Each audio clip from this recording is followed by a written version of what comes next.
sejam muito bem-vindos a mais um episódio do programa O Manifesto. Eu sou Larissa Morastoni Ron, este é Célio Ron.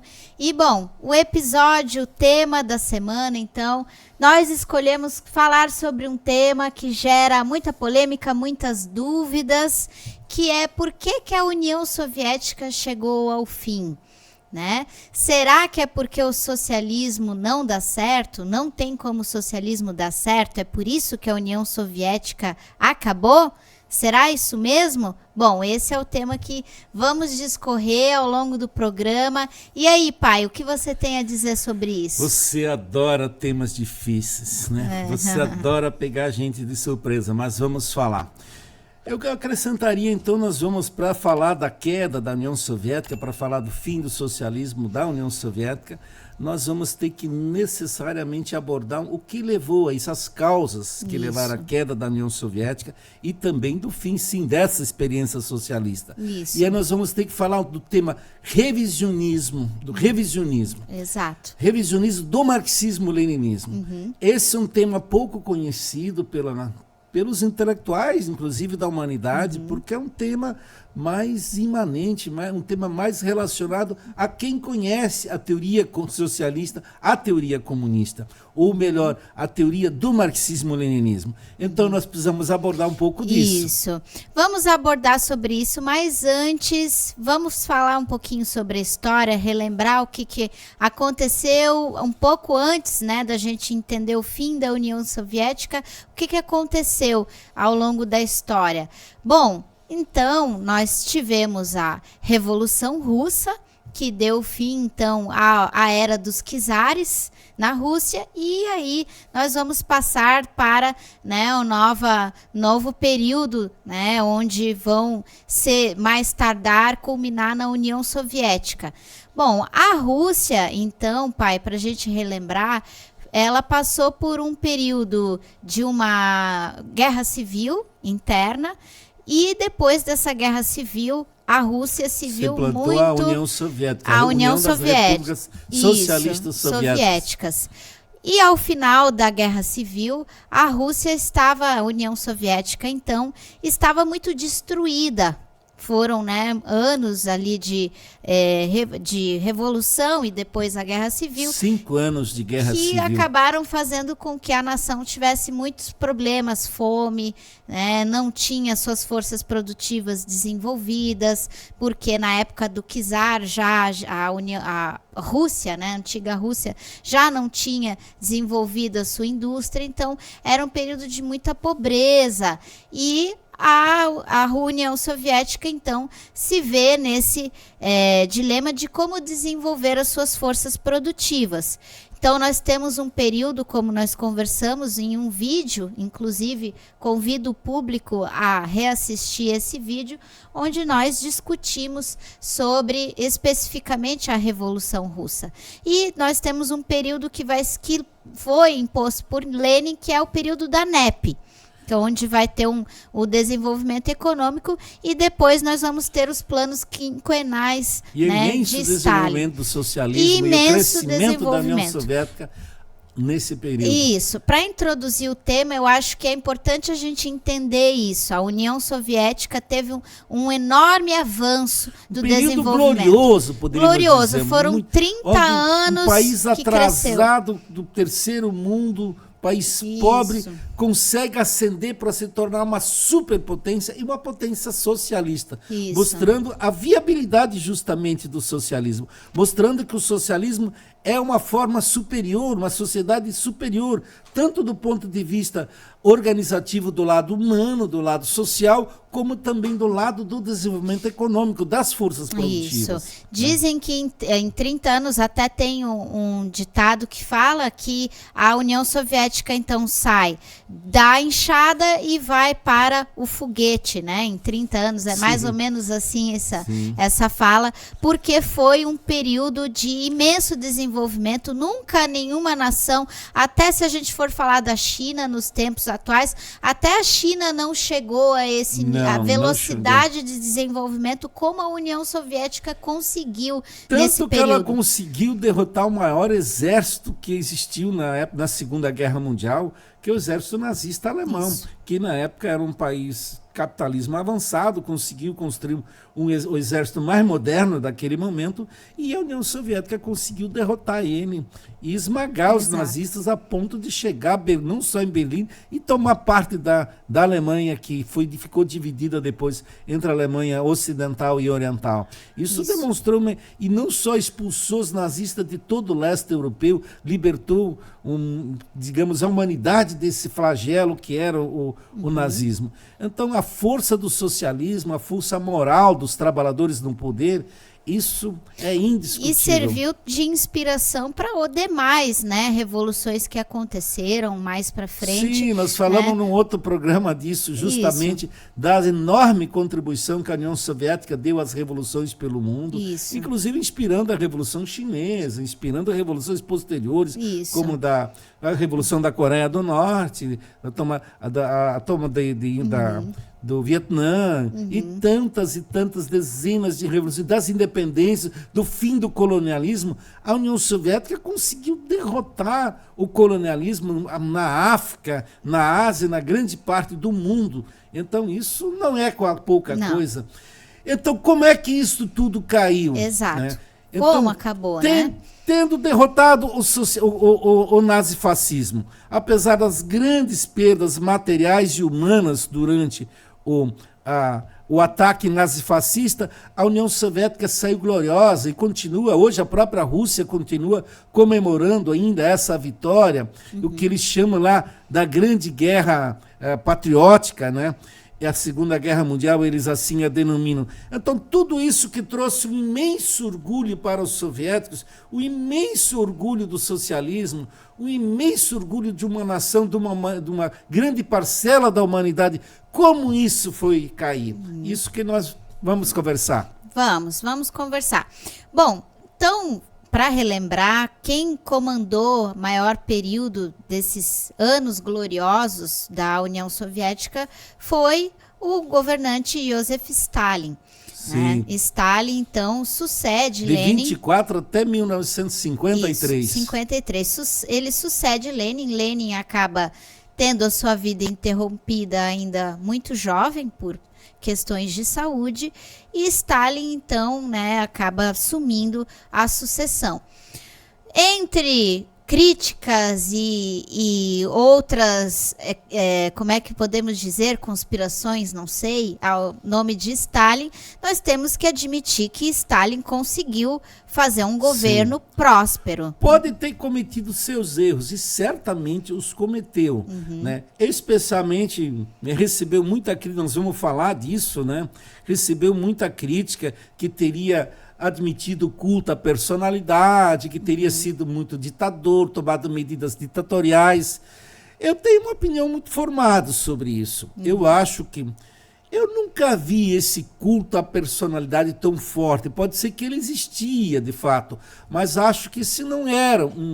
Eu acho que isso foi mais uma acusação mais falsa do que verdadeira, no meu entender.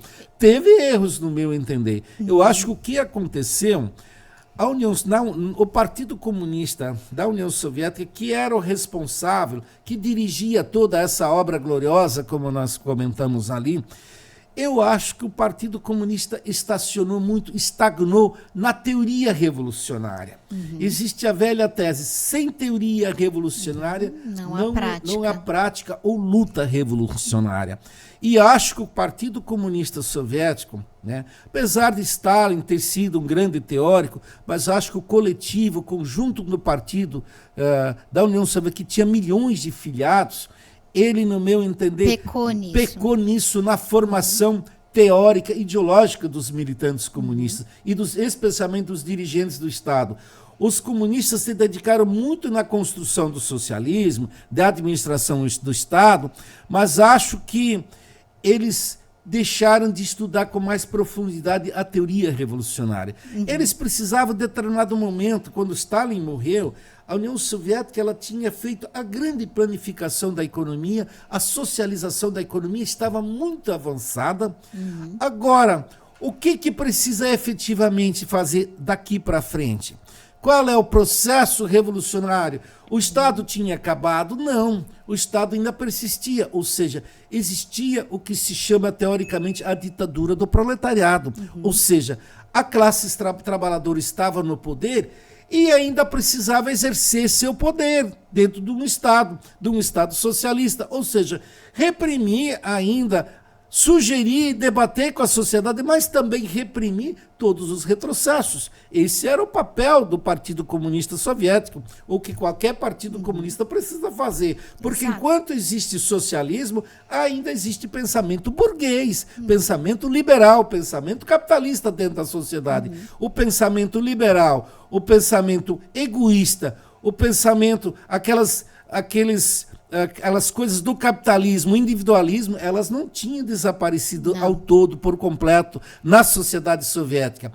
E elas, inclusive, estavam dentro do Partido Comunista Soviético, algumas. Que aí, mais tarde, a gente vai discorrer, Nós mas vamos já entrando... falar sobre isso, a questão justamente. do revisionismo, que é justamente então, o revisionismo, os partidos comunistas, eles conheciam muito bem o revisionismo que Lenin apontou na Primeira Guerra Mundial. Isso. Na Primeira Guerra Mundial, vários partidos comunistas foram, que usar a expressão do Lenin, foram à bancarrota, ou seja, faliram, porque adotaram uma política revisionista.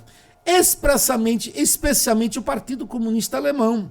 O Partido Comunista Alemão era um grande partido comunista, tinha 100 deputados no Reichstag, ou seja, no parlamento alemão, era muito grande, era liderado por Kautsky.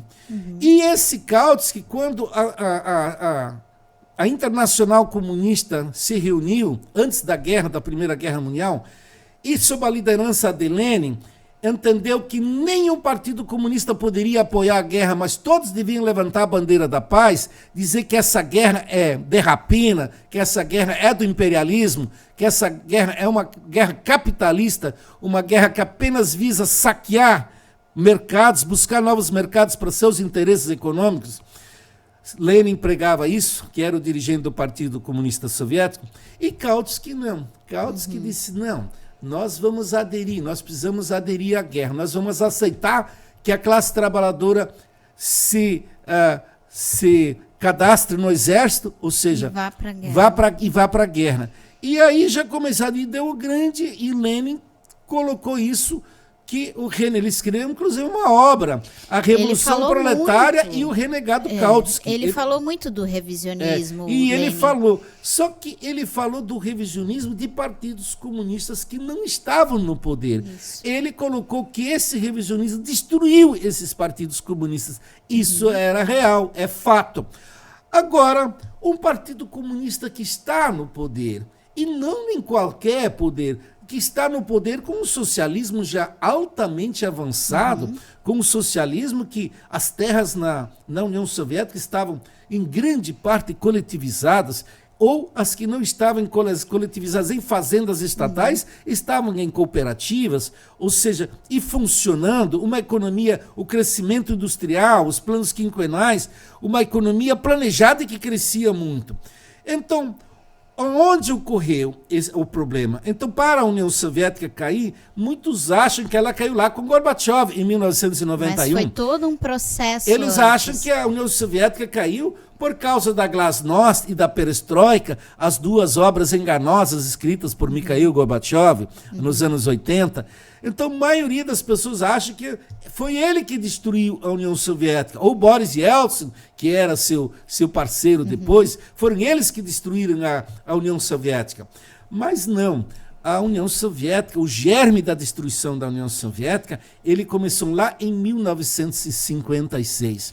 Eu sinto, pai, que com a morte de Lenin, faltou, não como você bem citou, Stalin era um teórico também, né, desenvolveu teorias, mas faltou realmente um grande teórico ali que fizesse apenas essa luta e direcionamento contra o revisionismo. Parece que se se teve uma perda. Não sei se eu posso estar errada nesse meu pensamento, mas com a morte de Lenin, parece que o Stalin até trabalha, mas faltou melhor desenvolver essas teorias contra o revisionismo, porque aí a gente vai atingindo um outro patamar de um partido socialista comandando um governo, né, já avançando ao socialismo. Então precisaria novas teorias constantemente estar sendo. Não adianta, um partido socialista, ele constantemente tem que estar estudando, compreendendo as nuances do revisionismo, como o capitalismo tenta quebrar o socialismo, e isso eu sinto que faltava ali naquele momento.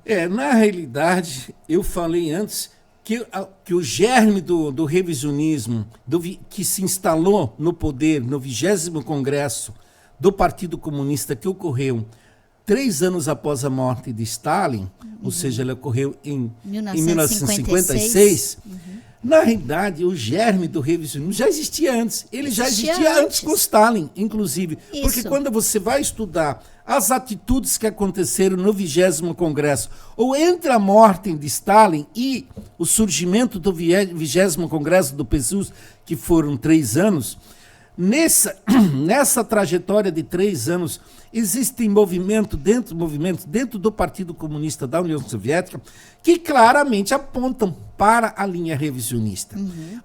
A grande maioria dos dirigentes, por exemplo, os 10 principais dirigentes do Presídio ou do Politburo da União Soviética, eles não estavam preparados para enfrentar essa nova etapa da União Soviética. E isso permitiu que o oportunista como Nikita Khrushchev armasse a cama, preparasse toda a cama, se articulasse politicamente, internamente, para dar uma espécie de golpe para destruir o socialismo. Aí que eu vejo, que eu concordo, que porque o Nikita Khrushchev, ele já vinha há bons anos já construindo essa narrativa, porque ele sucede Stalin quando Stalin falece, e quando o Nikita Khrushchev chega ao partido, o khrushchevismo ali já veio ferrenhamente atacando Stalin. Tanto que ele tinha ali falas anti-stalinistas ferrenhas e completamente distorcidas. Ele vai distorcer toda a história de Stalin também. Eu vejo que muito do que se fala sobre Stalin foi também plantado com mentiras, com muitas mentiras e calúnias. Isso. Primeiro ele começou a plantar a história do culto à personalidade, que Stalin teria. Agora, depois, ele já começa, inclusive, a questionar o papel do Stalin na Segunda Guerra Mundial. Também. Ele já disse que não foi o Stalin o grande mentor, líder da vitória na Segunda Guerra Mundial. Ou seja, ele deu um passo mais à frente. Depois, ele foi denunciar os chamados crimes de Stalin. Ele começou a colocar. Mas, se houve algum expurgo dentro do Partido Comunista Soviético, que eventualmente possa ter sido arbitrário ou não ter sido implementado corretamente, porque havia traições também dentro. Claro, traição, como em qualquer país, existe a traição, seja à pátria e aos princípios socialistas que estavam sendo edificados na União Soviética. É natural que a burguesia, em todo momento, faz seu movimento, ela faz seu movimento contra a revolução, contra a construção do socialismo. E ali também esses germes existiam dentro do partido, se infiltraram dentro do Partido Comunista. E Khrushchev, é importante observar, ele era meu papel tão sem vergonha, que ele era um grande idólatra de Stalin. Você sabia? Eu não consegui ainda achar na literatura isso. Mas, por exemplo, eu tive a oportunidade de assistir uma palestra, receber uma aula de um dos maiores teóricos do socialismo no mundo, que foi João Amazonas, que enfrentou todo esse debate. Tanto que ele reorganizou o Partido Comunista do Brasil em função do revisionismo que a União Soviética transplantou aqui no nosso Partido Comunista do Brasil. Verdade. Então, isso eu tive. Ele disse assim. Ele disse que o Khrushchev tinha mania de dizer: Stalin é nosso ídolo, Stalin é nosso rei, Stalin é nosso guia. Diz que durante a Guerra Mundial, quando as forças soviéticas estavam começando a ser vitoriosas, diz que ele exaltava muito o Stalin. E na morte de Stalin, isso você pode procurar, é fácil de achar. Na morte de Stalin, ele chorou. Ele chorou a morte de Stalin, quando outros dirigentes do partido PSU não chegaram a chorar. E ele chorou. Ou seja, ele tem vários momentos em que ele se demonstrou uma pessoa muito falsa. Ou seja, na realidade, ele chorou no velório de Stalin porque sabia que o povo, que a União Soviética inteira chorou. Então ele queria usar isso, talvez como uma falsidade, já pensando no poder.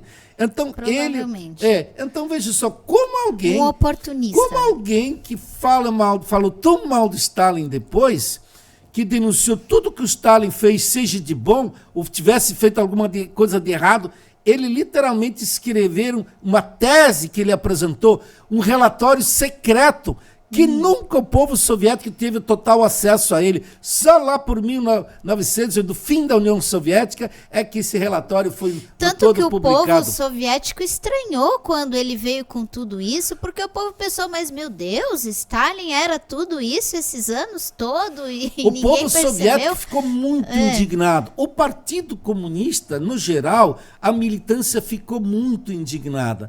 Mas aí que está, entre a indignação e a tomada, na realidade, o que o povo soviético, o partido devia ter feito, a base do partido, devia ter invadido o comitê central do partido, devia ter invadido, ocupado o Kremlin, quando eles perceberem esse movimento, e deviam ter arrancado Khrushchev do poder e expulso ele do país, ter punido ele com a pena máxima. Mas o que aconteceu? O povo presenciou que estava em curso um golpe, os soviéticos não só os militantes do partido, como a massa, o povo, classe trabalhadora, que amava Stalin, que eram seguidores do Partido Comunista, que eram milhões e milhões de pessoas, eles ficaram indignados, mas no momento ficaram fragilizados, porque esperavam talvez uma postura melhor dos dirigentes lá. Mas os dirigentes que foram se movimentando contra essa política de Khrushchev, aos poucos foram afastados. Ele se usou também, em determinado momento, para conferir o golpe, ele se usou do seu prestígio que ele tinha junto a generais, generais de grande prestígio da Segunda Guerra Mundial, porque ele ocupou um cargo importante na Segunda Guerra Mundial. Ele era o secretário do povo. Ele fazia um papel, por exemplo, na Batalha de Stalingrado, ele mediava, ele fazia o papel entre os generais que estavam na linha de frente dirigindo a guerra, ele e o Stalin, ele era o secretário do partido que levava as informações. Na época não tinha celular, na época não se pegava um celular e ligava. Os generais não podiam falar diretamente com Stalin, a não ser a partir de um como é que chamava na época? Código? Na época se usava, não é o telefone, já tinha GPS, o telefone. Não, você não vai lembrar, claro, mas existia a comunicação escrita que você mandava mensagem, geralmente. Mas isso fax.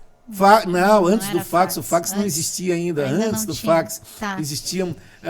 Então, assim, na época, não que já não pudesse fazer ligação por telefone convencional, mas os telefones convencionais não estavam instalados numa cidade como Stalingrado, que estava toda destruída. Sim. Então, os generais também tinham dificuldade de comunicação e precisava alguém para mediar, fazer essa comunicação com o Stalin, para passar um relatório completo. Então, isso fazia com que os generais, na época, ele fez esse trabalho. Então, com isso, ele tinha muita penetração com os generais. Ele conhecia, e esses generais, a maioria eram filiados no Partido Comunista Soviético, ou se filiaram depois da guerra. Então, assim, mas eles tinham uma politização suficiente, eles eram bons generais na guerra. Agora, do ponto de vista teórico, eles tinham. É aí que está. E aí apoiaram o Nikita Khrushchev porque ele era o mais conhecido. E com isso ele ganhou no 20º Congresso, se elegeu novamente. Ele já era o secretário-geral do partido, e aí se reelegeu no 20º Congresso do PCU, quando ele devia ter sido afastado já. Então teve um movimento depois para afastá-lo, no ano seguinte, em 1957, teve movimentos, mas ele sempre conseguiu manobrar e impedir que ele fosse afastado. E com o Khrushchev, então, a gente começa a ter também problemas econômicos, porque até então a União Soviética poderia ter problemas ideológicos já existentes e eminentes, mas a gente mantinha um bom crescimento econômico, tanto que a União Soviética crescia 15% ao ano, chegou a esse tipo, até 17% esses crescimentos absurdos. E aí a gente começa a ter, então, a queda do crescimento. Daí passou a crescer 1,5%. Mas vamos falar primeiro dos problemas políticos. Você quer falar um pouco? Então, tudo bem. Os problemas políticos, em primeiro lugar, que ele criou.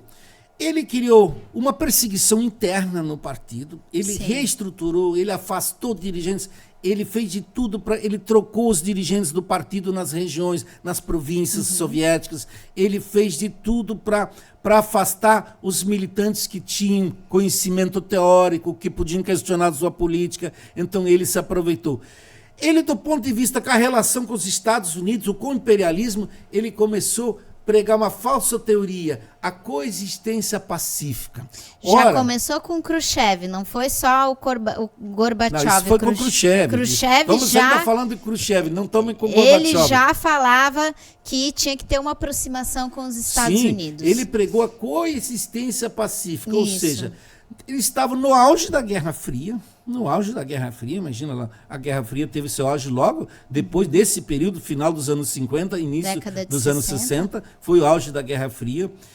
Nesse momento, ele pregou isso, o que era uma pregação falsa, porque ela era antirrevolucionária, ela era uma teoria, na realidade, de você recuar, das forças da União Soviética, que era altamente vitoriosa, que podia vender cada vez mais para a classe trabalhadora o processo revolucionário mundial, ela passou a recuar, ela desarmou ideologicamente os partidos comunistas pelo mundo. Primeiro grande desarme, não só do Partido Comunista Soviético, mas de todos os partidos comunistas do mundo, porque ele distorceu toda a teoria.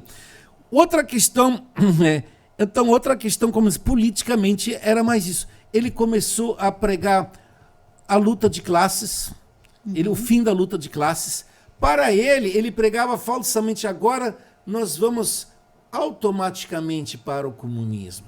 Nós não precisamos mais de luta de classes. Ele desarmou completamente, não só o Partido Comunista Soviético, como todos os partidos comunistas, de prescindir da teoria revolucionária que os partidos comunistas precisam.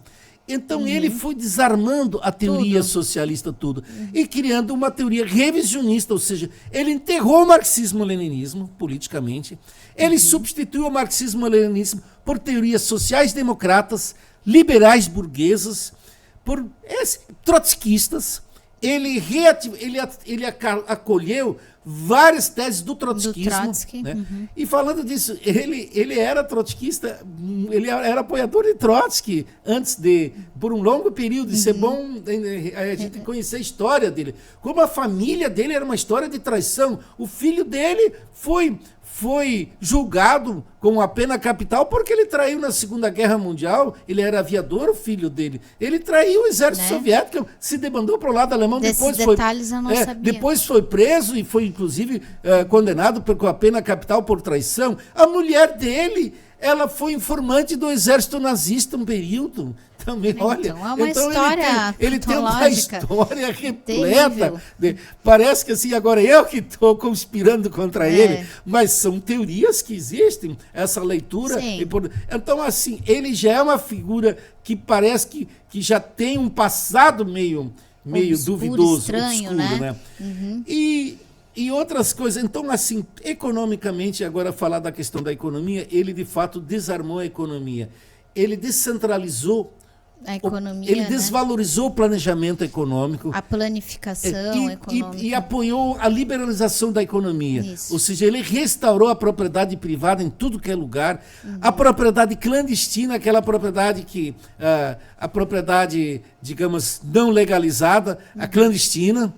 Tudo na base para fomentar, já com o objetivo de criar ali uma economia capitalista, a parte que podia começar com a pequena vendinha da rua, mas ela proliferando, obviamente que vai se tornar é a forma de engendrar o capitalismo. Lenin explicou isso muito bem na NEP, né, quem leu, e certamente ele deve ter lido a NEP e sabia muito bem como é que se engendrava o capitalismo numa sociedade socialista. Então ele fez vários movimentos. A agricultura, ele prejudicou imensamente a agricultura, porque ele não fez umas manobras ali na agricultura que reduziu imensamente a produção agrícola. Dizem que nessa época também os problemas é que a tecnologia também começou a ser estagnada. Foram anos de estagnação. Por exemplo, o maquinário agrícola não tinha renovação, não era desenvolvido novas tecnologias agrícolas, não eram desenvolvidas novas tecnologias para o cotidiano da população. Por exemplo, a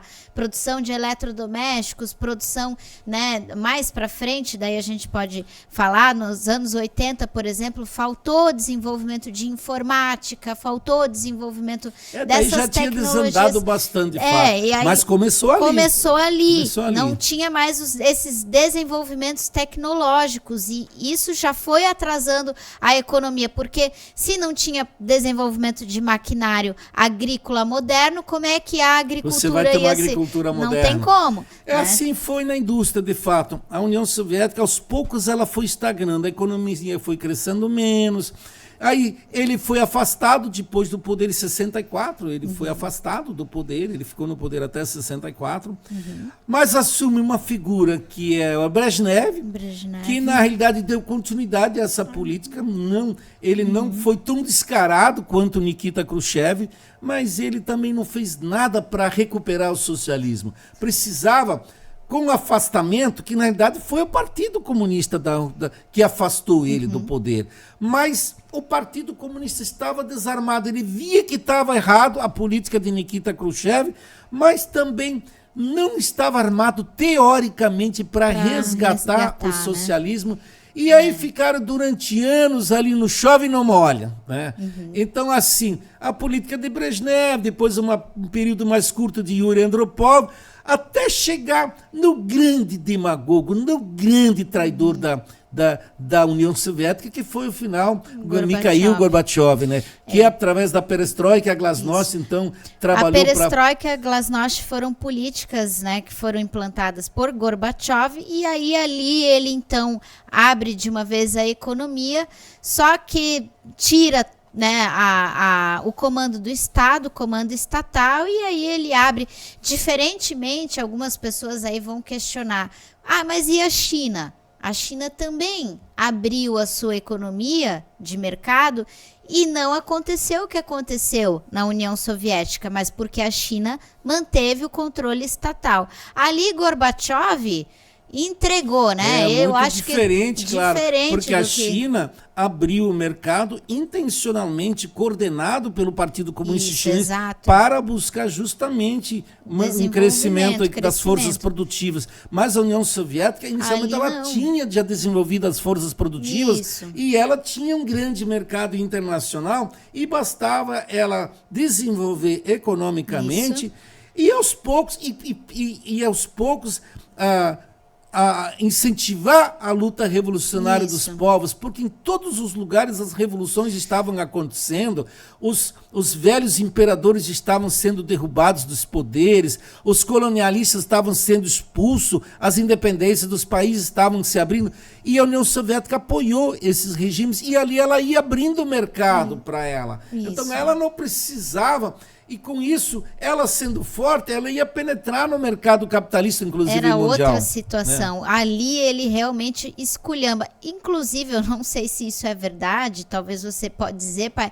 Inclusive, o próprio Gorbachev dizem que ele mesmo falou que chegou um momento que ele não acreditava mais no socialismo. Que ele teria Gorbachev era um traidor. Ele, com as palavras dele, teria dito, não acredito mais no socialismo, vamos abrir e, enfim.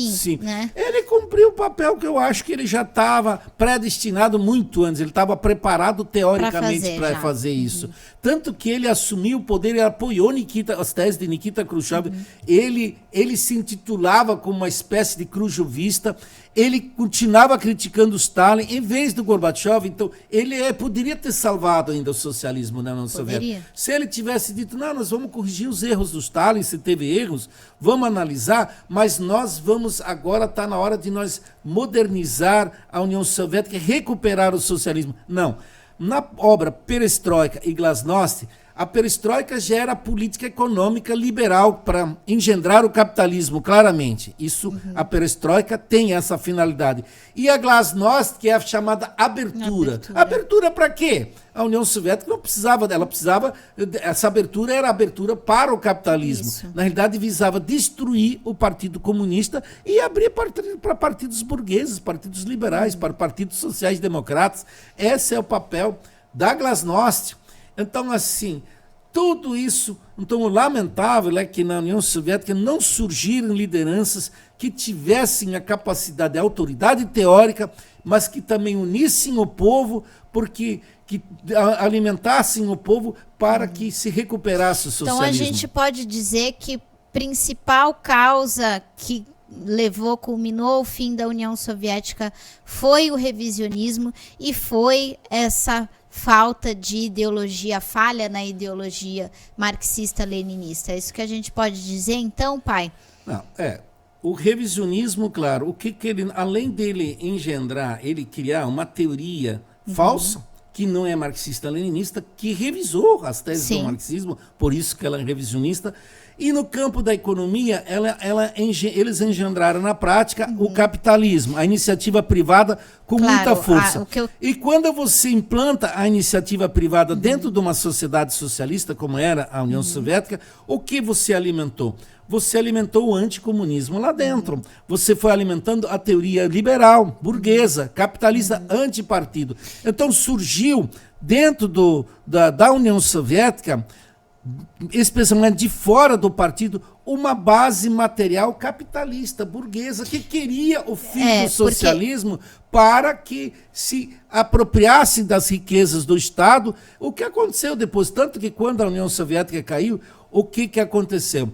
Os capitalistas privados que já tinham, eles assaltaram e tomaram as empresas para eles. Eu entendo, talvez eu não me expressei direito antes, mas eu entendo que tendo essa falha ideológica, aí, consequentemente, também vai ter os problemas econômicos, vão ter os demais problemas, vêm por consequência, né? Então, mas ali o que um culminou o outro, as falhas ideológicas do revisionismo levaram também à abertura. Por 30 anos que a economia privada dentro imagina, um partido comunista desarmado teoricamente, sem teoria revolucionária, sem ações apropriadas dentro do partido para recuperar um partido como era antes, ser um partido revolucionário.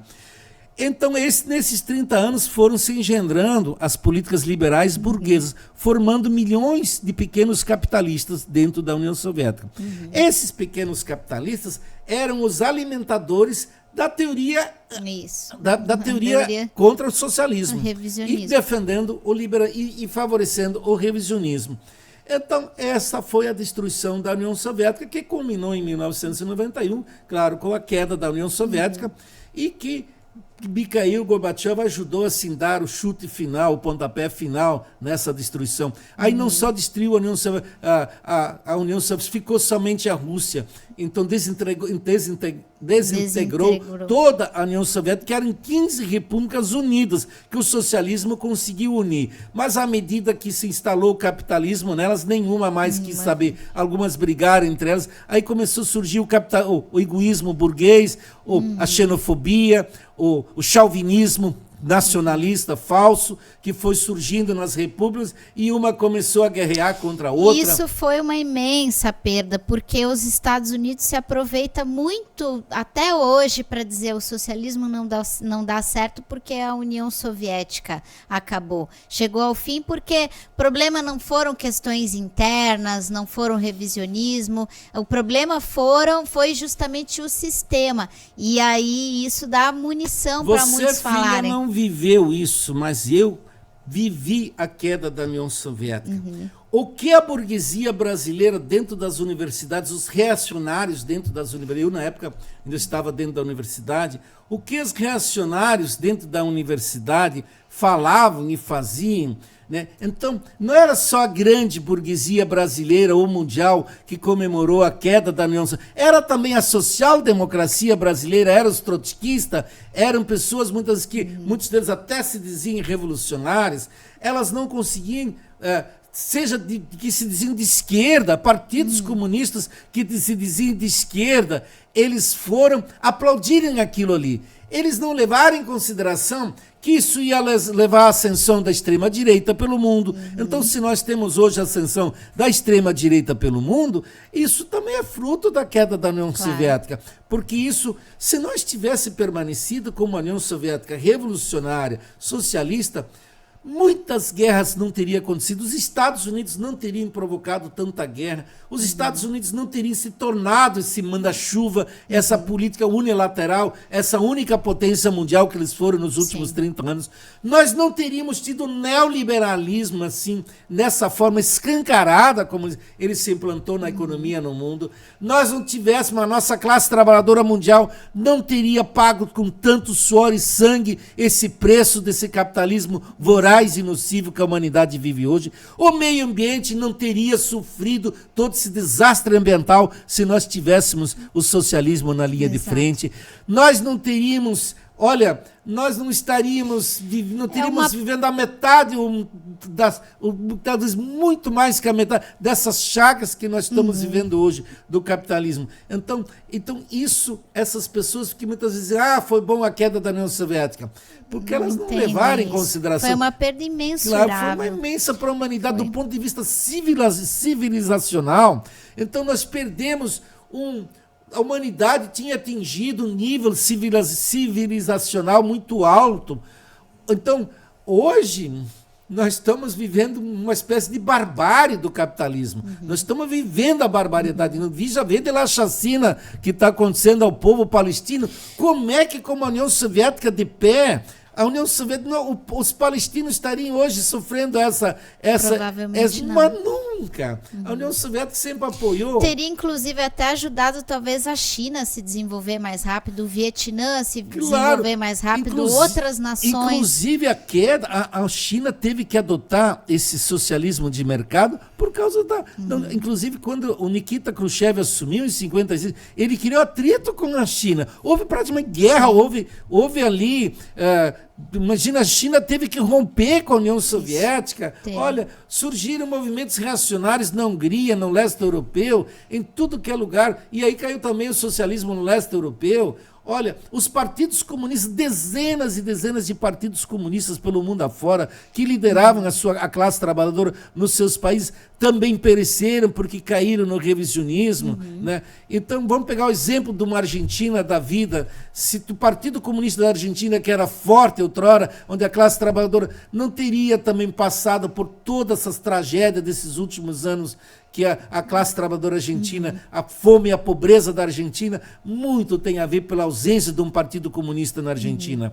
Então, aqui, graças no Brasil, o Partido Comunista do Brasil conseguiu se reorganizar a partir de João Amazonas, Pedro Pomar, Ângelo Arroio, e esses revolucionários que tinham uma compreensão teórica muito grande, muito bom, e conseguiram entender o que estava acontecendo dentro da União Soviética. E por isso que reorganizaram o PCdoB no Brasil. Isso. E o PCB pereceu junto ao revisionismo, porque adotou a cartilha do revisionismo. Isso que a gente tem que entender, dentro de um partido comunismo, a luta contra o revisionismo, ela tem que ser constante, ela tem que ser o tempo todo permanente. Tem que ter olhos vigilantes contra o revisionismo, senão ele vem e acaba com os partidos comunistas e acontecem essas desgraças como foi na União Soviética, que foi uma perda gigantesca para a humanidade. A gente poderia talvez estar em um outro patamar de desenvolvimento que a gente não vai nem conseguir imaginar. A gente só fica nas nossas mentes mesmo.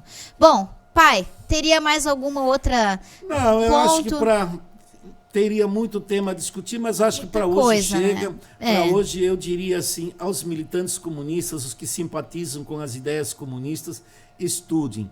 O marxismo-leninismo, ele é uma teoria revolucionária que tem que ser renovada todo dia, a todo momento. Mas na sua renovação científica, na sua renovação para o bem da humanidade, mas não com o objetivo de retrocesso, de restaurar o capitalismo. Então, eu diria assim, do meu entender, um grande abraço a todos e divulguem as ideias socialistas e as ideias comunistas, que esses representam o futuro da humanidade. Como João Amazonas falava, estudar, militar, né? E, claro, contribuir. Mas estudar é importante para um comunista, porque senão a gente cai se perde totalmente. Pessoal, mas espero que tenham gostado do programa. Conseguimos esclarecer um pouco o grande principal era trazer o porquê que chegou ao fim a União Soviética, e não foi porque o socialismo não dá certo, não é possível, é porque foi traição, foram outros problemas como o revisionismo. Mas é isso, pessoal, espero que tenham gostado, interajam aqui com a gente no canal, e é isso, até mais, tchau, tchau.